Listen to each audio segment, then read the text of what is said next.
Bismillahirrahmanirrahim. Assalamualaikum warahmatullahi wabarakatuh.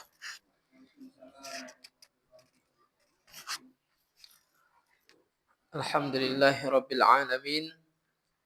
Alhamdulillahilladzi bi ni'matihi tatimmus shalihat.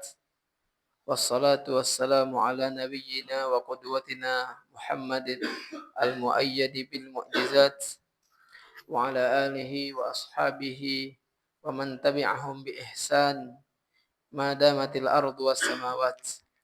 Asyhadu an la ilaha illallah wahdahu la syarikalah wa asyhadu anna Muhammadan abduhu wa rasuluh la nabiyya wa la rasula ba'dah. Allahumma la sahla illa ma ja'altahu sahla wa anta taj'alul hazana idza syi'ta sahla. Allahumma 'allimna ma yanfa'una wanfa'na bima 'allamtana wa zidna ilman wa khasyatan wa yaqina. Alhamdulillah, hadirin wal hadirat jamaah Musala Al-Ikhlas yang dimuliakan oleh Allah Subhanahu wa taala. Alhamdulillah, ucapan puji dan syukur kita lantunkan kehadiran Allah Subhanahu wa taala atas segala nikmat yang hingga kini masih kita rasakan. Semoga Allah Subhanahu wa taala senantiasa menjaga nikmat-nikmat tersebut ada pada diri kita dan menjadikan kita hamba-hambanya yang bersyukur. Salawat dan salam semoga terlimpahkan kepada Nabi kita Nabi Muhammad sallallahu alaihi wasallam. Mudah-mudahan kita dimasukkan kepada golongan yang selamat yang diberitakan oleh Nabi sallallahu alaihi wasallam, ma ana alaihi wa ashabi, yaitu golongan yang berada di atas ajaran Rasulullah sallallahu alaihi wasallam dan ajaran para sahabatnya. Pada malam hari ini kita telah memasuki atau telah berada di pertengahan kedua bulan Sya'ban, yang artinya dalam waktu dekat kita akan menyambut musim-musim ketaatan. Dan walladzina ihtadaw zadahum huda wa atahum taqwahum. Dan orang-orang yang mendapatkan hidayah, Allah akan berikan kepada mereka hidayah dan Allah tambahkan kepada mereka ketakwaan. Di antara tanda orang-orang yang beriman adalah innahum kanu yusari'una fil khairat. Mereka bersegera untuk melakukan kebaikan-kebaikan, terutama apabila telah mendekati atau ketika telah memasuki musimnya. Nah, salah satu tanda seseorang yang bersemangat melakukan kebaikan adalah dia melakukan persiapan-persiapan. Oleh karena itu, di dua pertemuan ya sepertinya sudah mulai disampaikan tentang persiapan memasuki bulan Ramadan. Sedikit mengingatkan bahwasanya salah satu tanda keseriusan seseorang ingin menggapai keutamaan di bulan Ramadan adalah dia sungguh-sungguh dalam melakukan persiapan menyambutnya. Walau aradul khuruj la a'addu lahu uddah. Seandainya mereka betul-betul ingin berangkat, betul-betul ingin beramal, la a'addu lahu uddah. Sungguh mereka akan melakukan persiapan-persiapan. Orang yang ingin berperang misalkan, orang yang ingin safar, pulang kampung misalkan, serius pengen mudik, sudah dipastikan sejak jauh-jauh hari sudah mengintai tiket pesawat, tiket bis, ya, tiket kapal barangkali. Cari yang paling murah, ya, dan lain sebagainya. Jadi itu mungkin 1 bulan sebelum mudik. Ya, cari mudik gratis. Gitu. Nah, kemudian sudah mulai melakukan persiapan-persiapan agar apalagi kalau perjalanannya itu akan jauh, ya. Maka bekal-bekal semua dipersiapkan, eh, air minum, ya, barang-barang, rumah sudah dibersihkan, sudah ditata, barang-barang diamankan, dan lain sebagainya. Intinya ketika seseorang betul-betul ingin keluar, pulang, ingin berangkat, dia pasti akan melakukan persiapan-persiapan. Maka salah satu tanda orang yang omdo, omong doang, gitu. Saya besok mau mudik, tapi tiket nggak dibeli-beli. Saya besok pagi mau mudik. Kemudian barangnya nggak dirapikan. Kemudian ya seperti biasa, ya, transportasinya tidak ada, ya. Baik kendaraan tidak disiapkan dan lain sebagainya. Maka tentu akan kelabakan. Ya, maka tentu akan kelabakan dan mungkin memang sebenarnya dia tidak ingin mudik, cuman bicara-bicara saja. Nah, begitu pula ketika kita ya di zaman begitu pula di zaman Rasulullah SAW, ya, ketika ada perintah untuk berperang di jalan Allah melawan pasukan Romawi ketika itu, ya, orang-orang munafik mereka tidak mau mengatakan mereka ingin berangkat, tapi saat yang lain sedang menyiapkan kuda-kudanya, mengumpulkan ya perbekalan untuk perjalanan, nah, mereka masih santai di rumah. Ya, karena mereka sebenarnya tidak ingin keluar, tidak ingin berjuang. Maka begitu pula ketika kita akan memasuki bulan Ramadan, ya, apabila seseorang jujur ingin mengumpulkan pahala sebanyak-banyaknya. Seseorang mendengarkan hadis tentang diampuninya dosa orang yang berpuasa dan qiyamul lail karena iman dan ihtisab. Oh, dia pengen dosa-dosanya diampuni di bulan Ramadan ini. Kemudian dia mendengar bahwasanya pahala dilipat gandakan di bulan Ramadan. Dia juga ingin. Kemudian dia mendengar setiap malam di bulan Ramadan itu ada jiwa-jiwa yang dimerdekakan dari api neraka. Dia juga ingin. Ya, tapi tidak melakukan persiapan apa-apa, ya, untuk menyambut bulan Ramadan. Ya, maka ya, itu tandanya sebenarnya dia tidak serius, ya.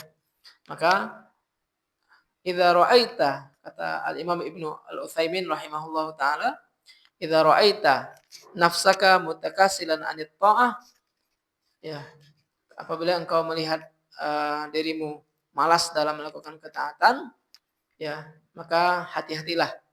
Bisa jadi kita termasuk ke dalam golongan orang yang karihallahum bi'atahum fil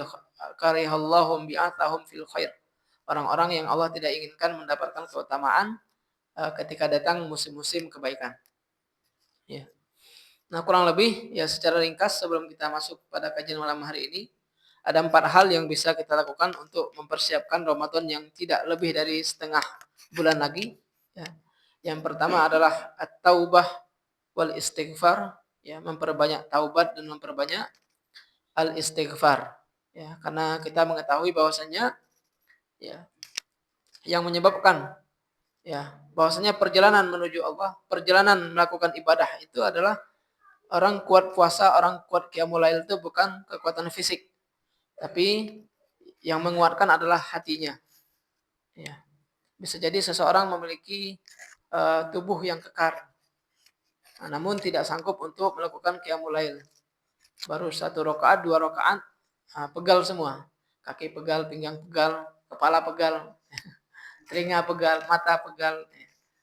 Nah, itu karena ya tidak ada kekuatan hati. Nah, maka kekuatan hati itu akan melemah kalau seseorang diliputi banyak kemaksiatan. Nah, maka kemaksiatan harus segera disingkirkan dan dihapuskan. Dosa-dosa harus segera dibuang sejauh-jauhnya. Ya, maka caranya adalah yang pertama adalah at-taubatu minadz-dzunub. Ya, bertaubat dari berbagai macam dosa. Al-Imam Al-Hasan Al-Basri pernah mengatakan ya tentang kaum yang mengadu kepada beliau kesulitan qiyamul lail, saya nggak bisa bangun malam. Kemudian Imam Hasan Al-Basri mengatakan athqalatkum athqalatkum dzunubukum wa qayyadatkum khotoyakum. Sebenarnya bukan kalian nggak sanggup, cuman yang membuat kalian berat adalah dosa-dosa kalian dan yang membuat kalian terbelenggu seakan-akan terikat. Padahal udah pasang alarm bangun jam 2, jam 3, jam 4, tapi nggak bangun juga. Seakan-akan di kasur itu ada ada magnet. Pas duduk, bentar lagi, tahu-tahu subuh. Nah itu seakan-akan qayyadatkum, terikat oleh kesalahan-kesalahan. Ya. Nah, maka sebagian ulama mengatakan seandainya seseorang itu bersih dari dosa-dosa, ya seandainya dia bersih dari dosa dan kesalahan, dia bertaubat dari dosa dan kesalahan, maka ya hati yang bersih itu akan memunculkan kekuatan. Dia tetap akan bisa qiyamul lail meskipun malam itu dia begadang. Nah, contoh misalkan dia safar, pulang dari Padang misalnya, sampai di KRM jam 1 malam. Ya seharusnya mungkin subuh itu telat. Nah, tapi bisa saja nanti akan bangun tuh jam 3 karena Allah mudahkan. Ya, Allah mudahkan. Maka yang pertama yang harus dilakukan adalah at-taubatu minadz-dzunub. Kita ya bertaubat dan beristighfar. Nah, yang biasanya tidak pernah membaca istighfar di pagi hari 100 kali, di sore hari 100 kali, maka mulai kita biasakan. Ya. Kalau sudah terbiasa, biasakan naik tingkat sedikit. Tambah istighfar di waktu sahur. Kalau sudah terbiasa, istighfar di waktu pagi 100 kali pada saat zikir pagi, istighfar di waktu sore 100 kali pada saat zikir sore, kemudian istighfar ketika di waktu sahur, naikkan lagi levelnya, yaitu istighfar mutlak, kapanpun dan dimanapun. Bahkan kalau bisa, ya, kalau memungkinkan, selama hari-hari ini menjelang puasa ini, kita misalkan ada yang membaca zikir, ada yang subhanallah, ada yang lain. Nah, mungkin bisa kita dahulukan terlebih dahulu ya istighfar tadi dalam rangka memastikan hati kita itu betul-betul bersih. Ya, wa innahu la yughanu ala qalbi, kata Nabi SAW. Sesungguhnya Rasulullah pun kadang merasa ada masa-masa hatinya Rasul itu pun berkurang kekuatannya. Sehingga Rasulullah pun beristighfar ya sebanyak 70 kali dalam sehari. Ya, Nabi saja ya beristighfar. Ya, apalagi kita. Nah, maka kita memperbanyak al-istighfar. Kemudian yang kedua adalah mumarasatu al-amalis saleh. Membiasakan amal soleh. Membiasakan merutinkan amal soleh. Nah, kita coba melihat amalan-amalan apa saja yang belum kita lakukan. Ya, tilawatul Qur'annya seperti apa. Kalau belum pernah tilawatul Qur'an, kita biasakan tilawatul Qur'an. Kalau belum pernah sholat sunnah, kita biasakan sholat sunnah. Kalau belum pernah bersedekah, kita biasakan bersedekah. Ya, sehingga ketika bulan Ramadan bukan latihan lagi. Ya, bukan latihan sholat tilawah lagi. Tapi memang sudah bisa tilawah. Nah, jadi ibarat orang berlomba, ya latihannya itu ya sebelum datang waktu lomba. Nah, bayangkan kalau latihannya itu ketika perlombaan sudah dimulai. Bulan Ramadan itu ibarat perlombaan selama 30 hari. Nah, latihannya itu sebelum itu. Orang yang sudah latihan sebelumnya, ya dengan amal soleh, maka sudah dipastikan nanti di bulan Ramadan dia akan terbiasa, bisa konsisten. Tapi kalau tidak latihan sebelumnya, biasanya nanti hari pertama, Masya Allah 5 juz sekaligus gitu, karena semangat. Hari kedua 5 juz, hari ketiga 1 juz, hari kelima mulai capek, karena memang tidak terlatih. Gitu. Ibarat orang tidak biasa lari, tiba-tiba langsung sprint. Ya, padahal jalannya jauh, mungkin 5 kilo, larinya 5 kilo. Nah, maka Ramadan itu selama 30 hari itu adalah arena ya, pertandingan. Al-ibrah fil khitam. Al-ibratu fil khawatim. Nanti endingnya itu ada di akhir. Innamal a'malu bil khawatim. Nah, siapa yang bertahan sampai dengan hari terakhir. Jadi bukan yang semangat di awal. Nah, orang yang memasuki Ramadan dengan tidak latihan sebelumnya, itu ibarat orang mengikuti perlombaan dia belum latihan. Nah, latihannya ketika lomba. Nah, tentu waktu sudah habis. Atau seperti santri misalkan ingin ikut lomba 5 juz Al-Quran. Melancarkannya itu pas sudah lomba.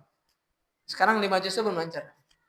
Nah, kan pasti berbeda antara orang yang sudah 2 bulan atau 3 bulan sebelum lomba 5 juz, dia lancarkan dulu.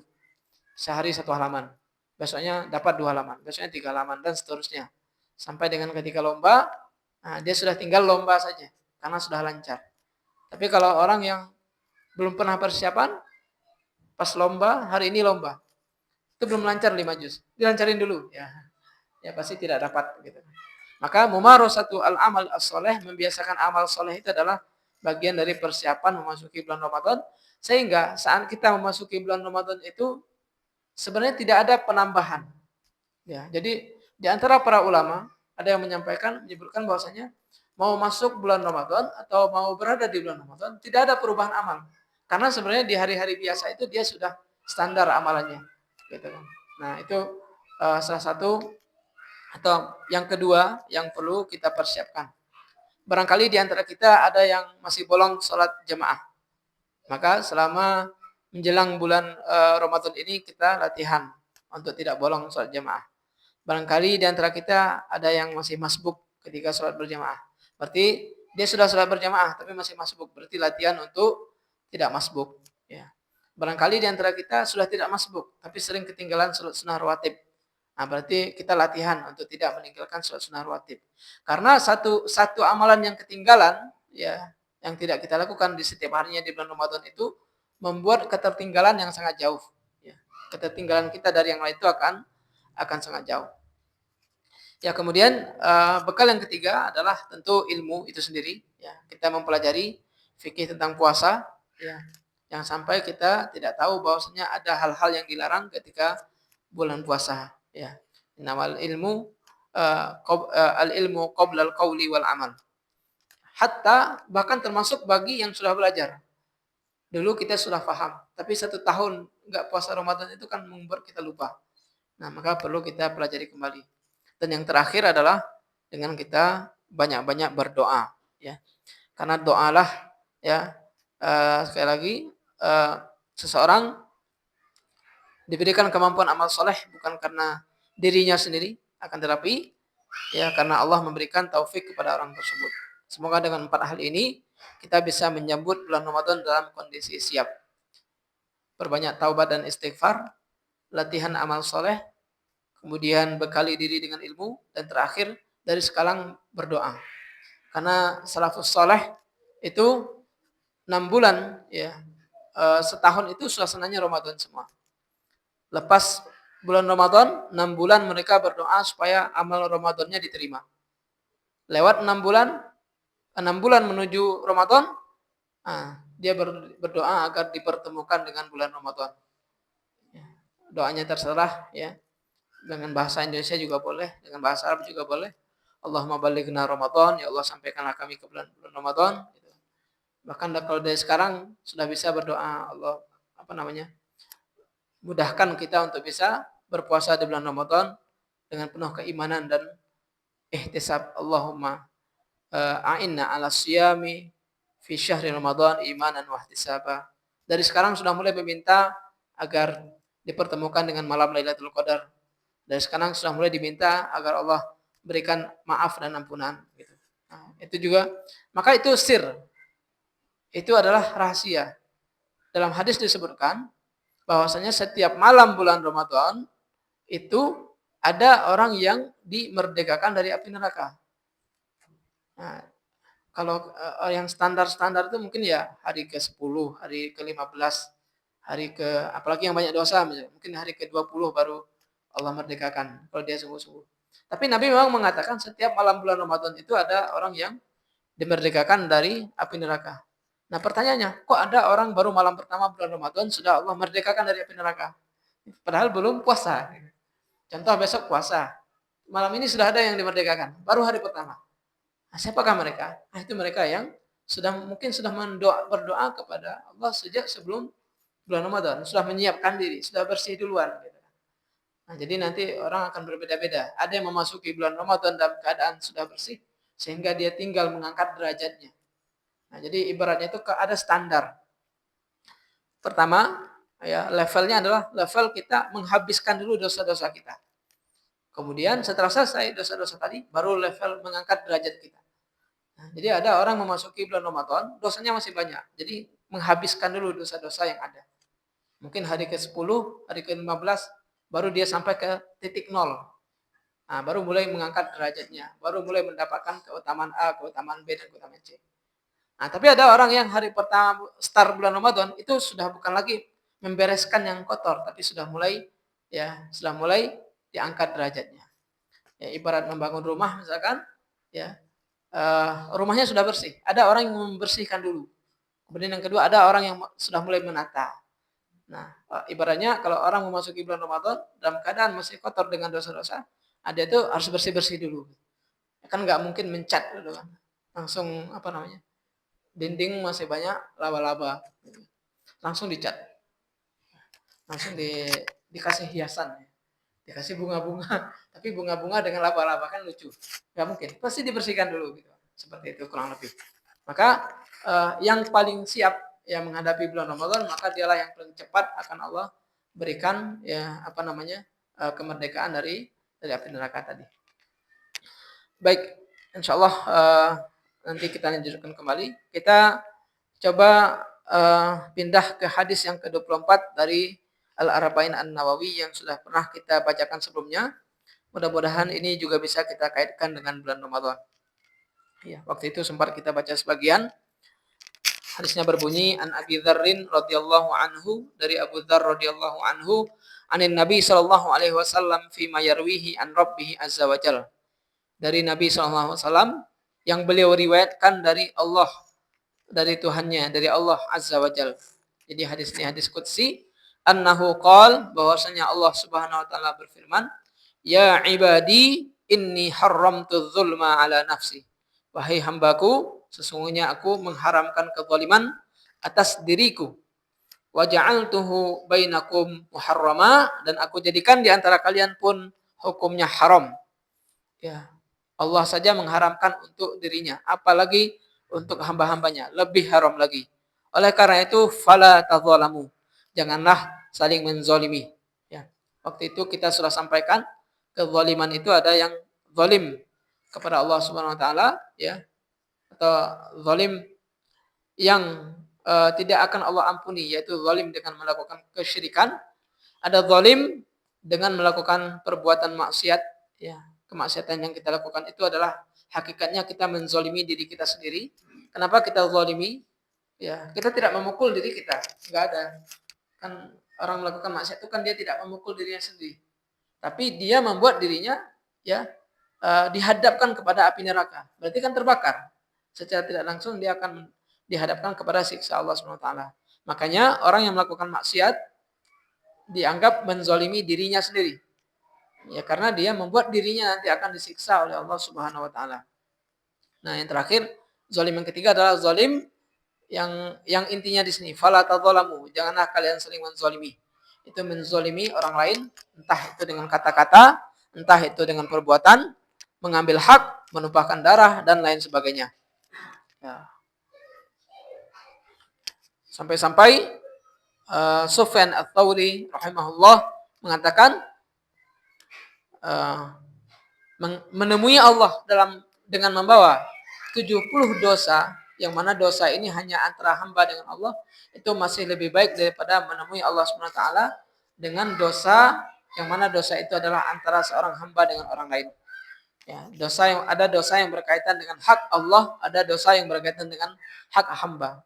Menemui Allah dengan dosa, tapi dosa itu hanya antara seseorang dengan Allah Subhanahu wa taala, itu masih lebih ringan daripada menemui Allah Subhanahu wa taala, menghadap Allah nanti dan kita masih membawa dosa kepada orang lain.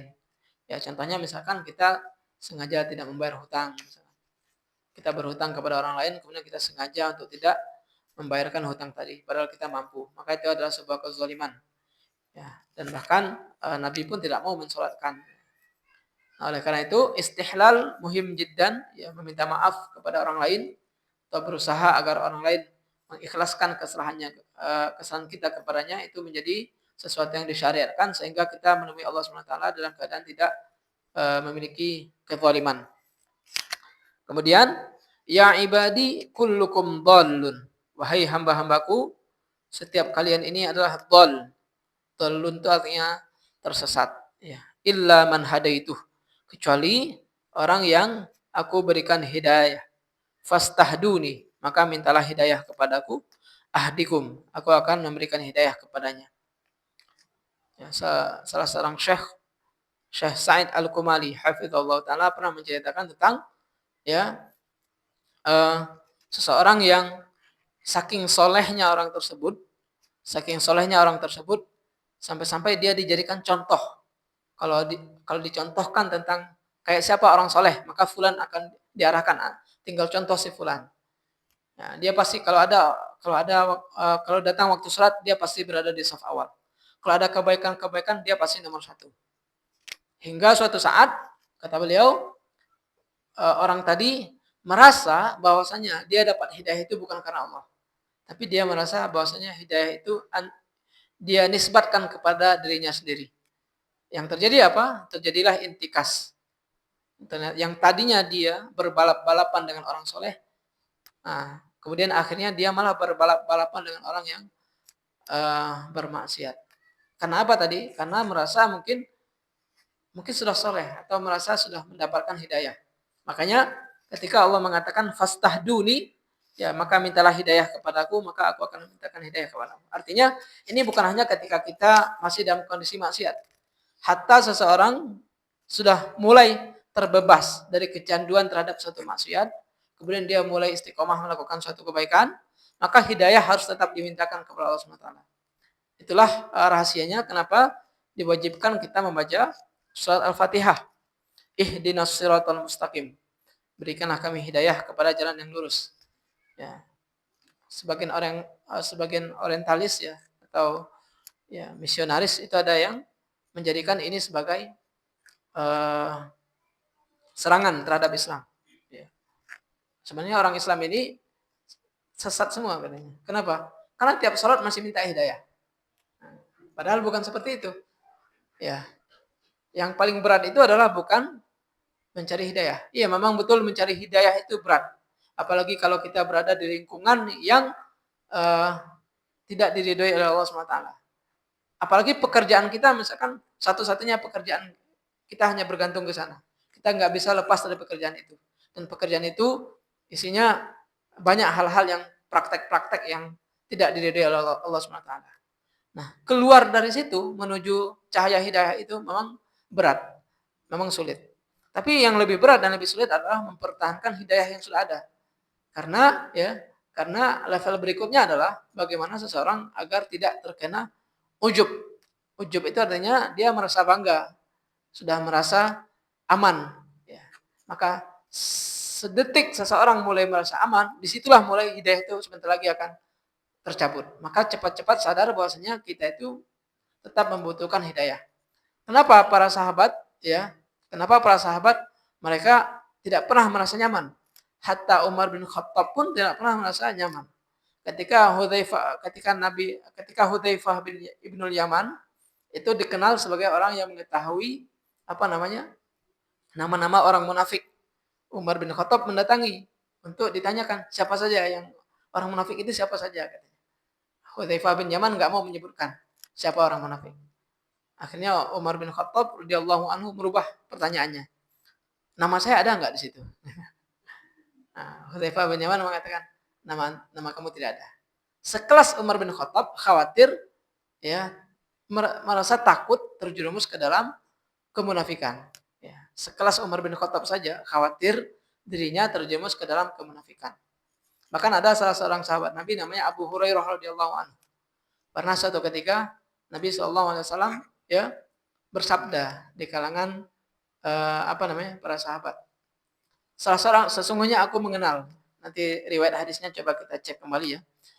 Nabi SAW mengatakan, di antara kalian ini akan ada orang yang giginya itu nanti pada hari kiamat lebih besar daripada gunung Uhud. Jadi ada gigi gerahimnya bagian belakang ini Pak. Pada hari kiamat itu lebih besar daripada gunung Uhud. Nah, jadi ibaratnya gini lah, ini berapa orang kita? 1, 2, 3, 4, 5, 6, 7, 8, 9. Nah, di antara kita ini ada satu orang yang dia masuk neraka. Naudzubillah ini contoh, gitu kan. Dan giginya itu lebih besar daripada gunung Uhud. Ya, ini rezeki bagi orang yang udah umroh nanti, bisa membayangkan. Ya Ridwan. Kalau yang belum mungkin anggap aja Gunung Salak. Nah, lebih besar. Wah gimana itu? Wallahu alam. Itu hari kiamat. Pokoknya hari kiamat tidak bisa kita masukkan ke logika akal kita. Nah, akhirnya Abu Hurairah yang meriwayatkan hadis ini itu memperhatikan satu persatu yang hadir. Ternyata sahabat itu macam-macam. Yang ini syahid, yang ini wafat, ini. Akhirnya bersisa 2 orang. Abu Hurairah dan ada satu lagi fulan. Abu Hurairah itu sudah cemas. Jangan-jangan dia yang disebut oleh Nabi SAW. Hingga suatu ketika yang fulan ini ketika datang fitnah Musailamah Al-Kadzab, orang ini dia bergabung ke safnya Musailamah Al-Kadzab. Bergabung dengan kelompok nabi palsu. Akhirnya dia wafat dalam keadaan tidak berada di atas Islam. Abu Hurairah baru tenang setelah meninggal semua, dan yang itu sudah berarti saya nggak masuk. Nah, begitulah para sahabat merasa ya hidayah, thalabul hidayah, memohon kepada Allah hidayah tadi. Makanya salah satu doa yang diajarkan oleh Nabi, bahkan itu dianjurkan ketika sujud kita, terutama ketika salat sunnah apalagi ya. Ya muqallibal qulub, tsabbit qalbi ala dinik. Wahai yang membolak-balikkan hati, ya. Tsabbit qalbi ala dinik. Maka kokohkanlah hatiku di atas agamamu. Doa berikutnya yang juga diajarkan oleh Nabi adalah Allahumma inni as'alukal huda wat tuqa wal afafa wal ghina. Allahumma inni as'alukal huda wat tuqa wal afafa wal ghina. Ini doanya lengkap sekali. Allahumma ya Allah, inni as'aluka, aku memohon kepadamu al-huda, hidayah. Dan hidayah sekali lagi ada 2 ya. Hidayah ilmu dan hidayah amal. Ada orang yang Allah berikan hidayah mengetahui sesuatu hukum tapi belum diberikan hidayah untuk mengamalkan hukum tersebut ya. Wat tuqa, dan ketakwaan, wal afafa, dan kehormatan, wal ghina, dan kecukupan. Ini doanya sangat lengkap ya. Kalau di salat kita baca itu sangat baik. Maka ketika Allah mengatakan fastahduni, maka mintalah hidayah kepadaku, ahdikum, niscaya aku akan memberikan hidayah. Berarti salah satu jalan mendapat hidayah adalah meminta hidayah itu sendiri. Karena di sini Allah mengatakan fastahduni ahdikum. Tidak ada huruf fa di sini. Fastahduni, maka mintalah hidayah kepadaku, ahdikum. Nah, ini kan jawabu al-amr ya, jawab. Mintalah hidayah kepadaku, aku akan berikan kamu hidayah. Nah, berarti kan di sini Allah mengatakan salah satu cara mendapat hidayah dari Allah adalah istihda, meminta hidayah itu. Dan salah satu tanda orang tidak dapat hidayah adalah tidak pernah memohon hidayah kepada Allah Subhanahu wa taala. Nah, karena hidayah itu bukan hanya hidayah mengetahui sesuatu, tapi hidayah beristiqomah di atas kebenaran itu juga sangat penting, dan itu yang paling penting ya. Karena apalagi mendekati hari kiamat ya, Nabi SAW mengingatkan kita fitnah menjelang hari kiamat ini sangat dahsyat. Paginya hadisnya seperti ini, yusbihur rajulu mu'minan wa yumsi kafiran. Pagi hari dia dalam kondisi beriman. Maksudnya beriman tuh kayak gini. Bangun jam 3, sholat tahajud, nangis-nangis, istighfar. Habis itu sholat subuh, datang tepat waktu. Kemudian dia sholat subuh berjamaah. Zikir pagi nggak tinggalkan, sholat duha, dia melakukan amal soleh. Paginya itu kondisi keimanannya sangat tinggi sekali. Wa yumsi kafiran. Sorenya kafir. Wa yumsi kafiran. Saking dahsyatnya fitnah atau godaan ujian iman menjelang hari kiamat itu ya, jarak antara iman yang tinggi menjadi kafir itu hanya antara pagi ke sore. Biasanya orang berubah itu Bapak Ibu semua butuh waktu kan. Sekarang hari ini dia beriman. Besok tadi bangunnya jam 3, besok bangunnya jam setengah 4. Besoknya lagi bangunnya jam 4. Tadinya rakaat. Besok setelah 1 pekan mulai enggak sholat tahajud, subuh doang. 1 pekan berikutnya mulai enggak sholat sunnah fajar. Ya. Satu pekan berikutnya mulai telat sholat subuh. Satu pekan berikutnya mulai ketinggalan sholat subuh. Setelah 1 tahun baru kafir. Biasanya seperti itu hidayah itu. Perjalanan itu dia bertahap. Setan itu biasanya memang dia pelan-pelan. Nggak ada orang yang sudah soleh, jamaah al-ikhlas langsung, Pak Rus, minum khamar. Nah, nggak mungkin setan ngomongnya gitu. Pasti dia bertahap. Pak Rus, dia yang halus-halus dulu. Bertahap, setahap demi setahap. Idealnya seperti itu. Ya, menuju dari kondisi hidayah menjadi sesuatu seperti itu. Tapi menjelang hari kiamat, akan ada sebuah fitnah-fitnah yang dahsyat, yang mana paginya orang kondisi dalam keadaan, tiba-tiba sorenya dia kayak merasa yakin kalau Allah tuh nggak benar. Seperti apa bentuk proses yang terjadi? Gitu kan, itu di hari itu menjelang hari kiamat. Oke lah, kalau yang terjadi di zaman kita mungkin agak jarang saat ini. Yang terjadi mungkin gini, paginya beriman, sorenya maksiat, gitu kan. Sorenya melakukan maksiat yang dahsyat. Tapi mungkin belum sampai kepada kekafiran. Nah, maka bagaimana caranya agar itu tidak terjadi? Fastahduni ahdikum. Ya. Mintalah hidayah kepadaku, maka aku akan memberikan kepadamu hidayah. Maka ketika seseorang melakukan sholat, ya, itu bukan berarti Allah menzolimi. Allah tidak mungkin menzolimi seorang hamba yang sudah sungguh-sungguh, ya, sungguh-sungguh untuk taat, tiba-tiba dia langsung murtad, itu enggak mungkin. Karena ayat jelas menyebutkan walladzina jahadu fina lanahdiyannahum subulana. Orang-orang yang berjihad, berjuang mempertahankan hidayah, lanahdiyannahum subulana. Pasti kami akan berikan kepada mereka hidayah kepada jalan-jalan kami. Nah, tapi itu pasti ada masa-masa orang merasa. Karena biasanya penyebab berubah hidayah menjadi kekafiran itu adalah amalan hati.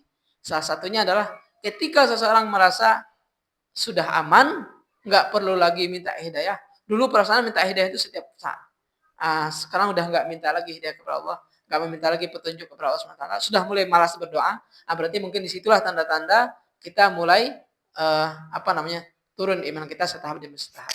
Jadi ketika kalimat ini jelas sekali, fastahduni ahdikum. Jadi mintalah hidayah kepadaku, maka aku akan berikan kamu hidayah. Berarti kalau dibalik, jika engkau ingin aku beri hidayah, mintalah hidayah kepadaku. Jadi thariqul hidayah, thalabul hidayah.